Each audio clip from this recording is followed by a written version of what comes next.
Been in a study of the book of Esther. If you're a man, I would think it's been 50 years since you've been in a class on studying the book of Esther. It's just not a book that women study it, because there's all kinds of lessons in that book for women, and oftentimes at ladies' days and everything, they'll just take the book of Esther and make a full lesson out of it, and that's important.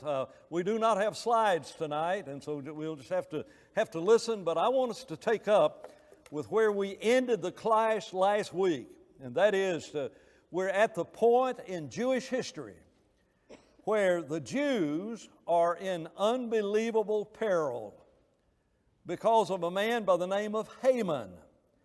As you look in the book of Esther, there's something you will find out about Haman, about his how he is described, about the nationality he was from, and I'll let you find that. We'll look at it together tonight, but if you want to look, for the first time Haman is introduced, there's something rather interesting about him.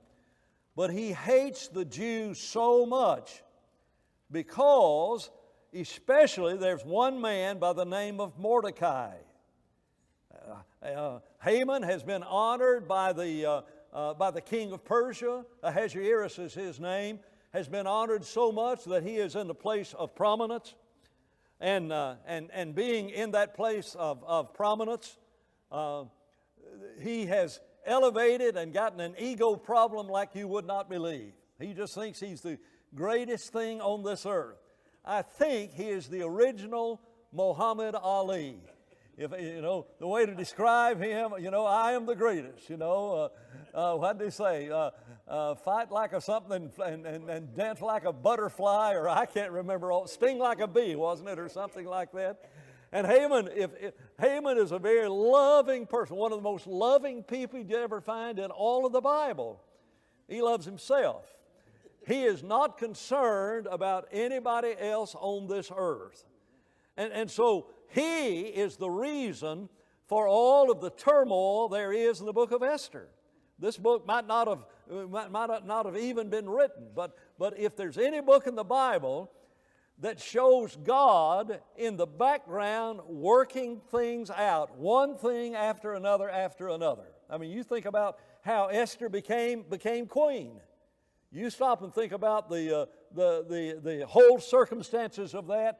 Here is king, and the name of that queen was Vashti, and she refused to present her beauty before drunken men at a feast. Now that feast was not just an overnight feast; it's a feast that had gone on for 6 months. I want you to understand how long how drunk you can get in 6 months. I don't know if that's a good way to say it or not. But she said, I'm not going to do that. That's not who I am. That's not what I am. And the king is in turmoil because the men, his advisors from 127 political provinces, have instructed him, if the word gets out that the queen is not going to obey the king, every family in the 127 province is in trouble, because there's going to be a wife's rebellion that's going to sweep this nation. And so he deposes the queen and gets rid of her. Well, what are you going to do for the next queen? And so they look in the 127 provinces, and they find the beautiful women from those 127 provinces, and one is to be selected to be the next queen. How long does that process take? Well, it takes at least a year if you'll read it carefully. And finally, there is a Jewish young lady by the name of Esther, and she wins the favor of the king and is made to be the queen. And so you've got her being made queen, but she's been raised not by her mama and her daddy, but by her cousin Mordecai.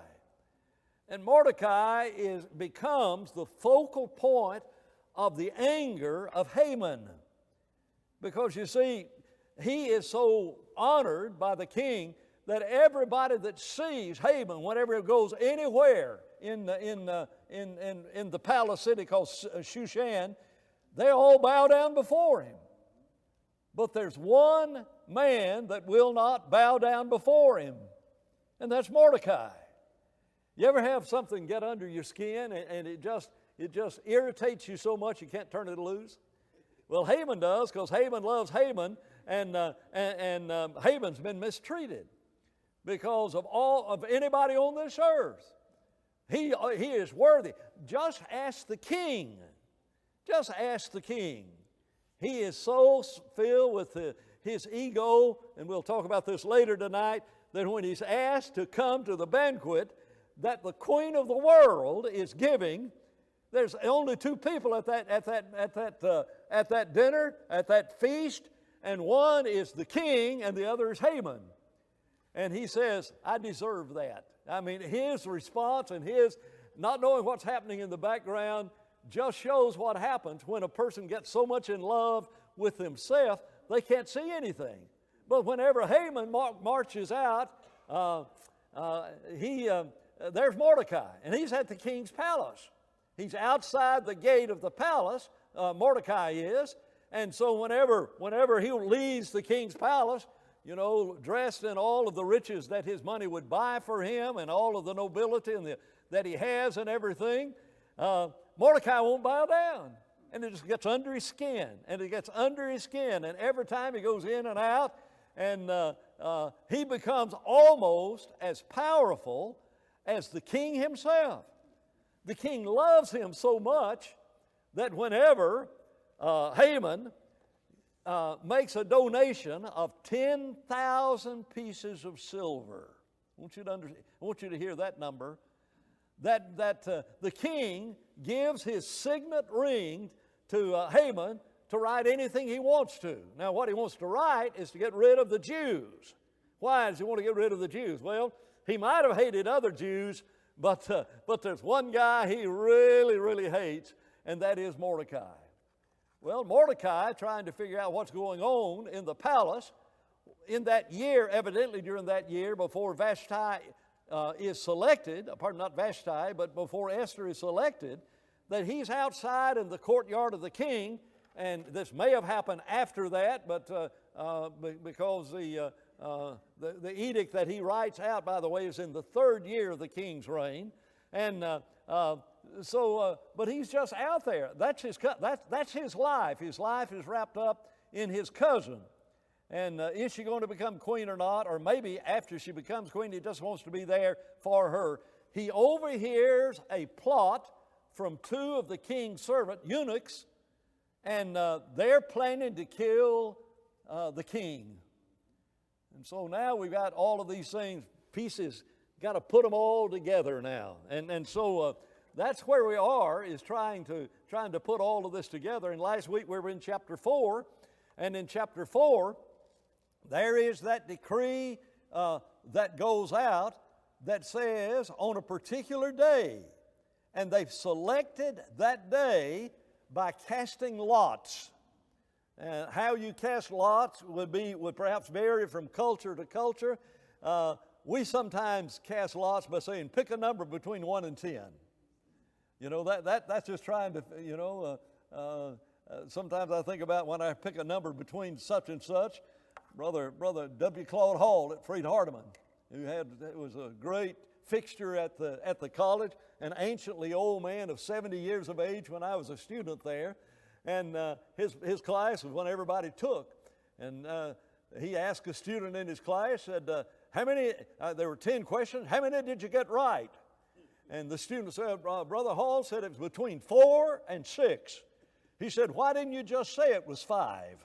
I love that's Brother Hall, the way you handle that. But that's sort of like casting lots. Now then, reading tea leaves is like casting lots. People will, will figure that. Now then, there's the matter sometimes trying to the equivalent of rolling dice or something of that nature. It was just in some way. They cast lots for the garments of Jesus at the cross.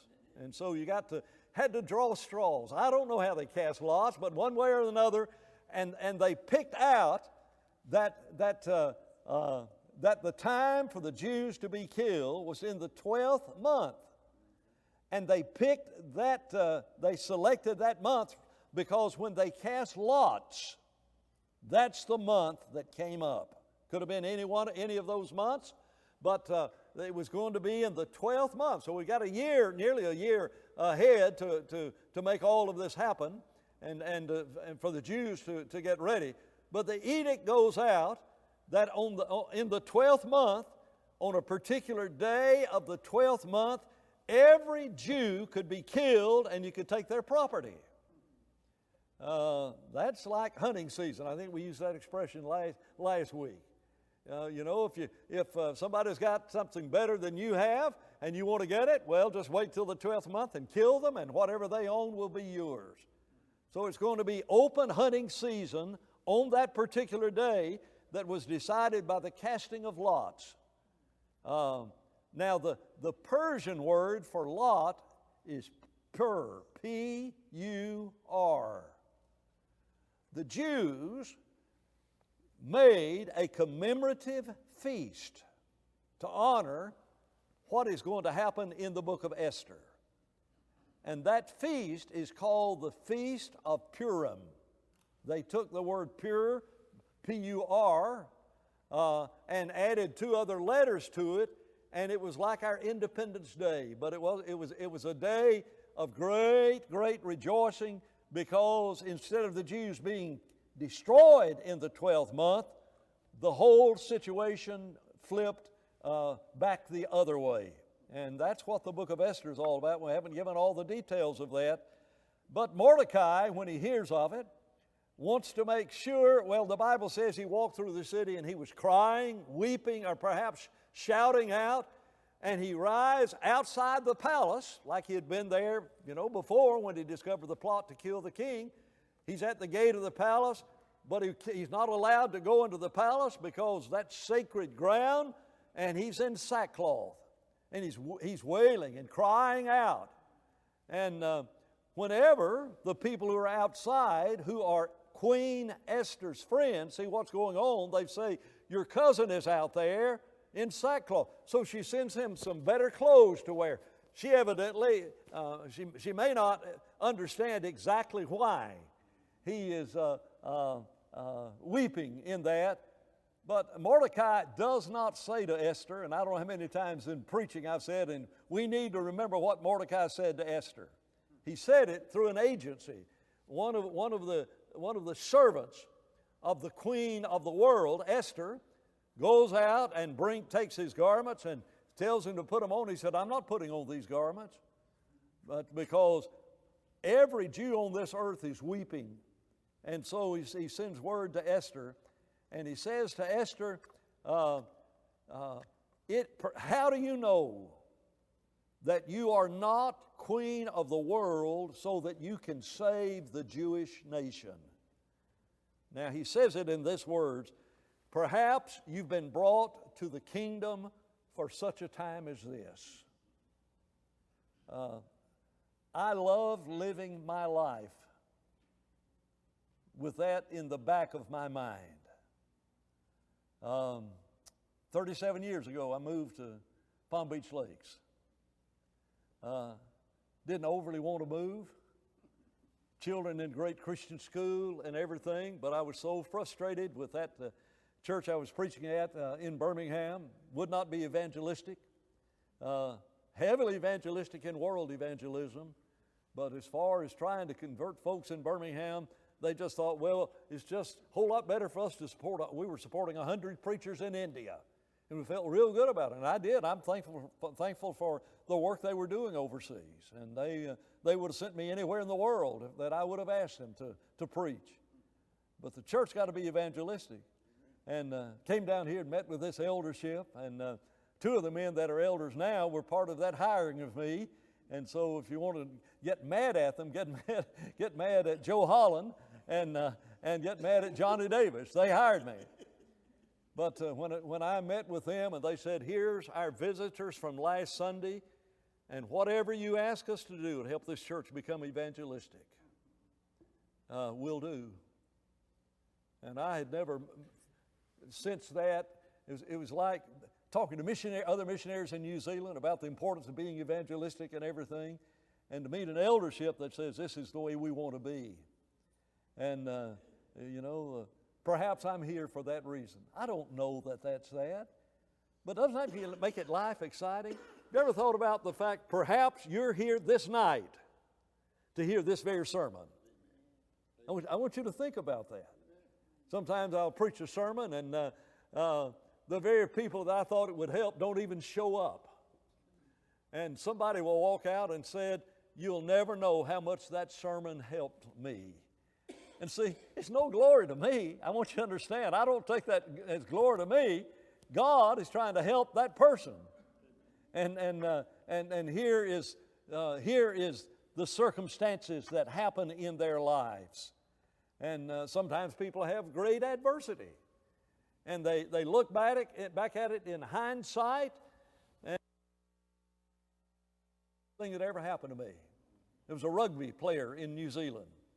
He was a Maori, one of the Polynesians there. They had the national rugby team, and at 18, 19 years of age, he was the star of the rugby team throughout New Zealand.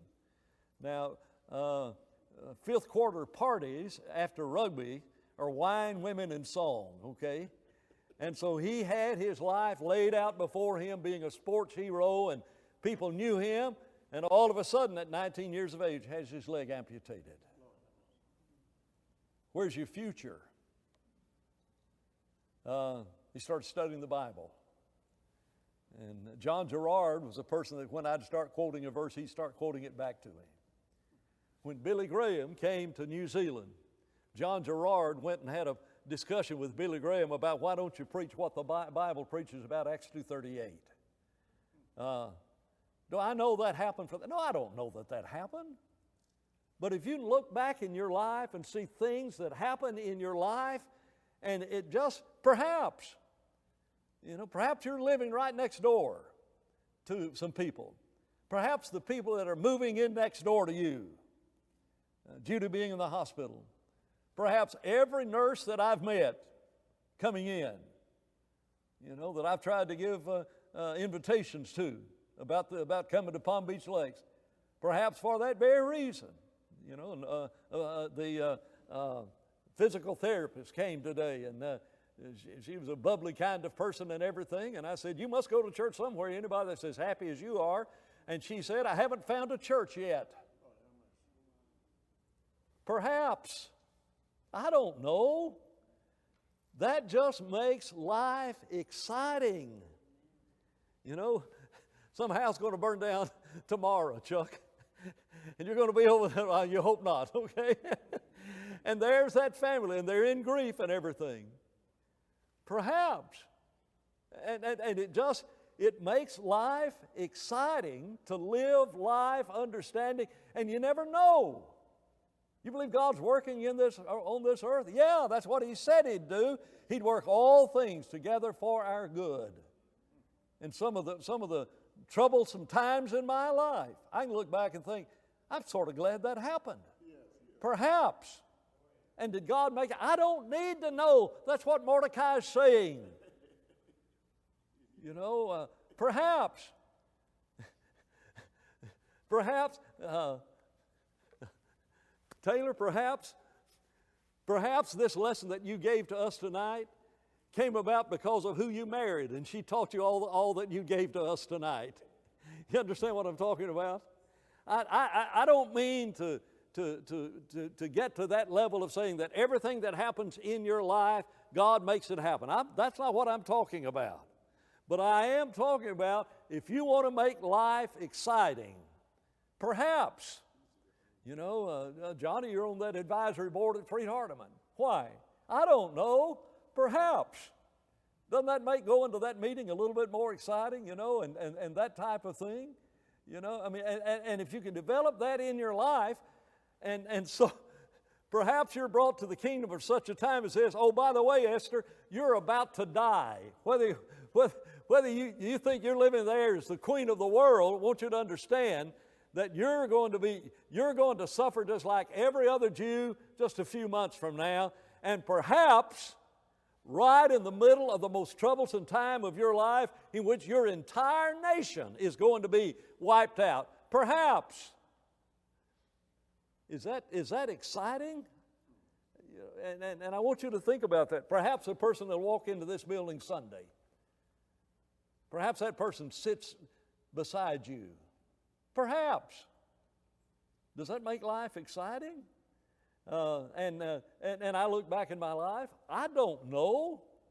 I don't know why I went to New Zealand. I mean, yeah, I do. I wanted to be a missionary somewhere, and almost went to Argentina. Very, very, very close to going to Argentina. All of a sudden, a door opens up to go to New Zealand, and I think I'd have fallen flat on my face in Argentina. I think I'd have been an absolute miserable failure had I gone to Argentina.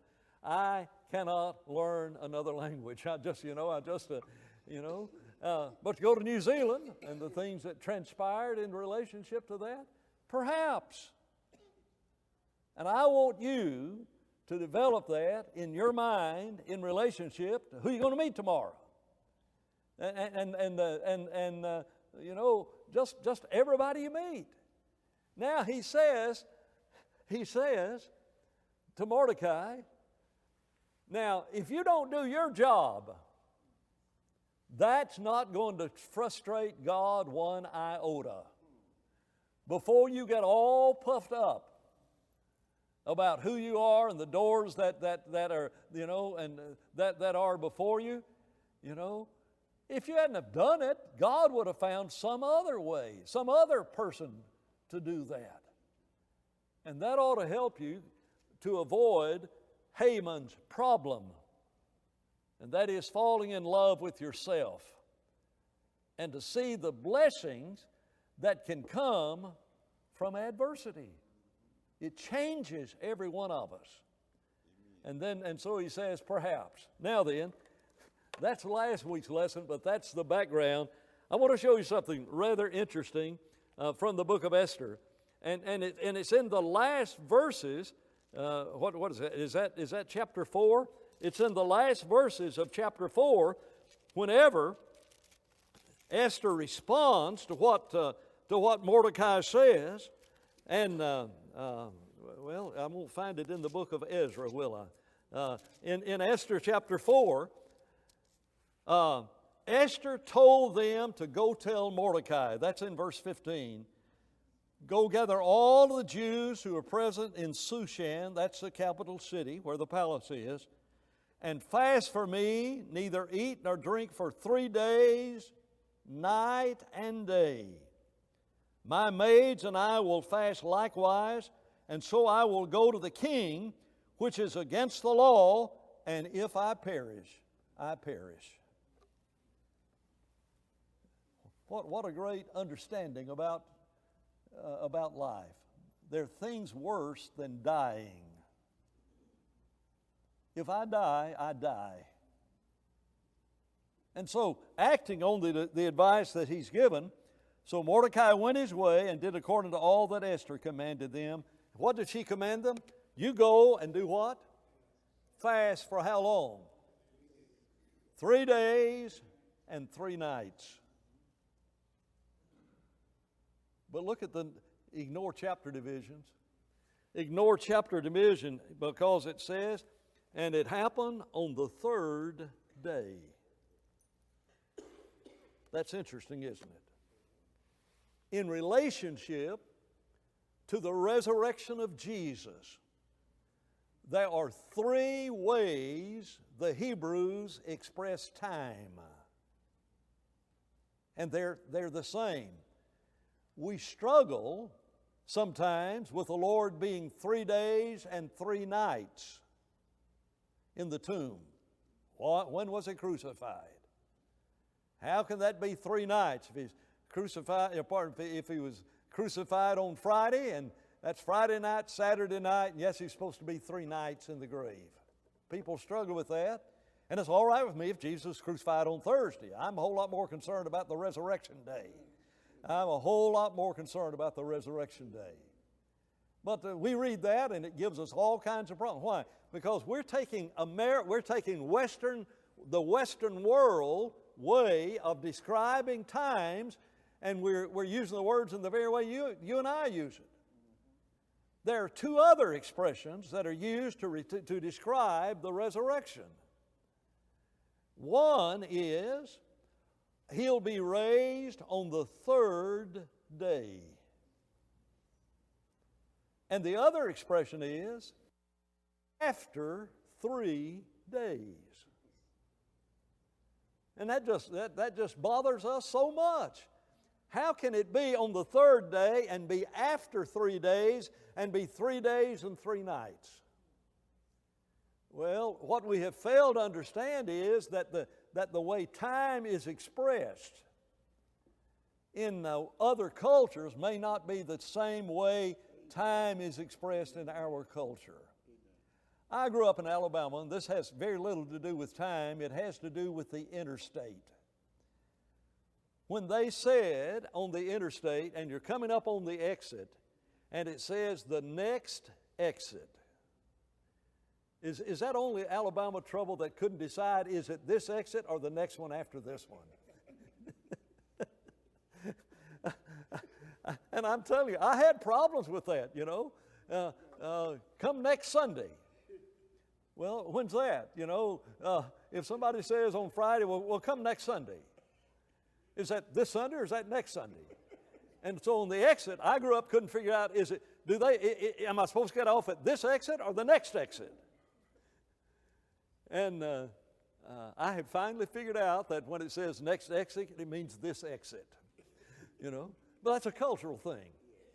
And you've got the same thing a lot of times whenever you're from a different culture. Johnny, did you have that problem? You probably, with that engineering mind, never had that problem at all. There's only one exit in Fayette. That's the only reason he didn't have that problem. Anyway, but you stop and think about the Jews used that expression to refer to the exact same period of time. Here's another illustration of it. You fast 3 days and 3 nights, and I'll go before the king, and she goes on the third day.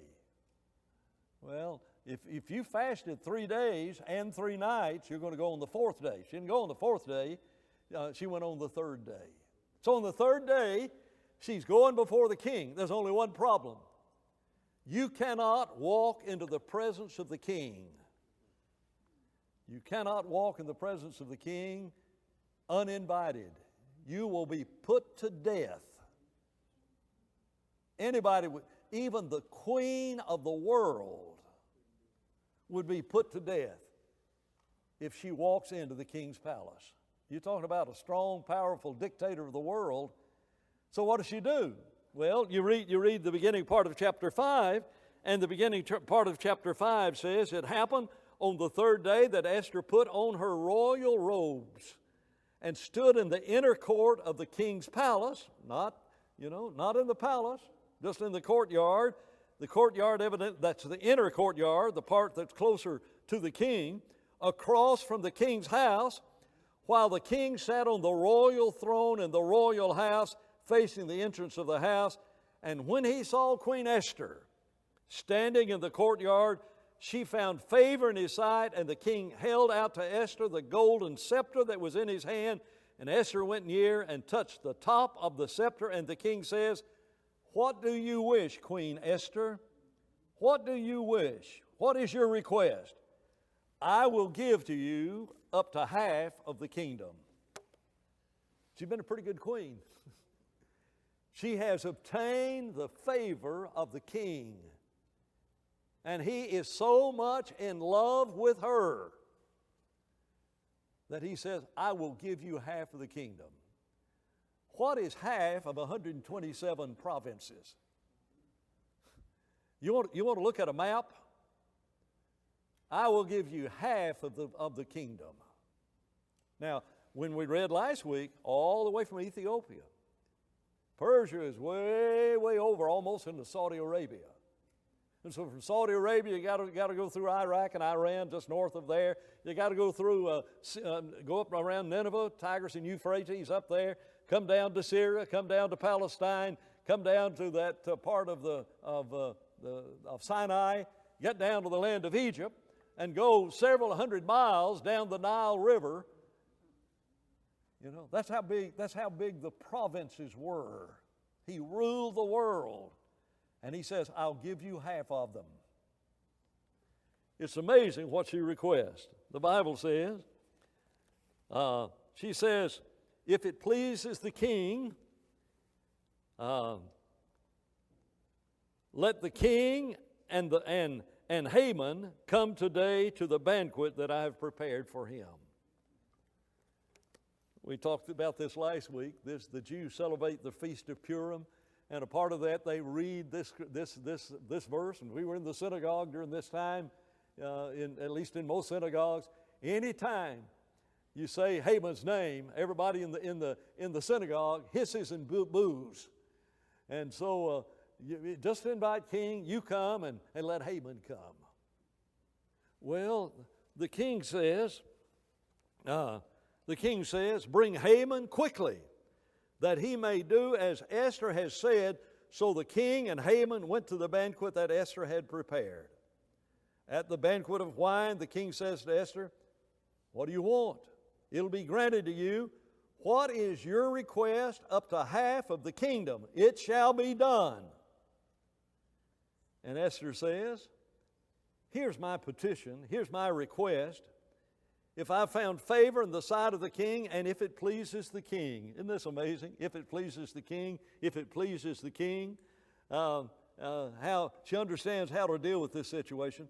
Fulfill my request, then let the king and Haman come to the banquet which I will prepare for them, and tomorrow I will do as the king has said. I'll let you know tomorrow what the request is. Haman walked out of that day joyful and with a glad heart, but then he saw Mordecai. Ever have something get under your skin? How much happier could he be than to have just accomplished everything he wanted to accomplish? That is the killing of Mordecai and the Jews, because he'd given the kings 10,000 pieces of silver, and that was about, evidently, secular history indicates, it was up to 60% of the annual revenue that King Ahasuerus needed to run the kingdom. You know, there's some 14,000 pieces of silver, and he said, you don't have to worry about the taxes coming in this year, or you let those go ahead and do but I'll give you the gift of 10,000 pieces of silver if you'll give me the signet ring. And that's how this decree got sent out to all of the provinces. But Haman walks out, and when he walks out, there is Mordecai. And he did not stand or tremble before him. He was filled with indignation against Mordecai. Nevertheless, Haman restrained himself and went home, and he sent and called for his friends and his wife Zeresh. There's some unusual women that are in the forefront in this book. Think of Vashti with her self-respect and the virtuousness of her life and the decision that she made to rebel against the king. Whether she knew what the consequences would be, there's no way for us to know. But now he calls in all of his friends, and Haman told them of his great riches. Just interesting what's happened here. He calls him and he tells them all of the money that he has, the multitude of his children, everything in which the king had promoted him, and how he had advanced him above the officials and servants of the king. Number one man in the entire kingdom, right below the king. And then he says, moreover, besides, Queen Esther has invited no one else but me to that banquet that she's preparing tomorrow, and I have been invited for her along with the king. The queen of the world has invited two people to a banquet tomorrow. Obviously the king, but of every other resident in the entire world, I am the only one invited. I am the greatest. You know, I'm number one. I am number one. Then he says, yet all of this avails me nothing, so long as I see Mordecai, the Jew, sitting at the king's palace. It's meaningless. Isn't that amazing? How the things you think that would bring you the greatest joy don't bring you any joy at all. Isn't that amazing? how the things that you think would bring you the greatest joy do not bring you joy. Moses chose to suffer with the children of Israel than to enjoy the treasures, the pleasures of Egypt. He turned his back on all of the riches of the things that were there in the land of Egypt, and so he turned his back on that. What are we going to do about this? Well, could I tell you that they advise him, you want to solve this one? Build a gallows. We're going to hang Mordecai on it. You see how big the gallows is? How tall is that gallows? How much is 50 cubits in real money? You see this peak right here? Is that 30 feet? I think it's, Johnny, anybody remember how long, David, you've been on the ladders here. Is that 30 feet? I don't know if it's 30, maybe it's 25, I don't know.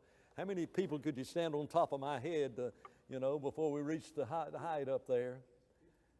75 feet. Was there a movie called Hang 'em High or something like that, Hang 'em High. Tomorrow, I'm going to win. I have gotten rid of the Jews, and I've gotten rid of Mordecai. In the morning, first thing I'm going to do is to go and ask one more favor of the king, and that is hang 'em high. That's it for tonight. Thank you very much.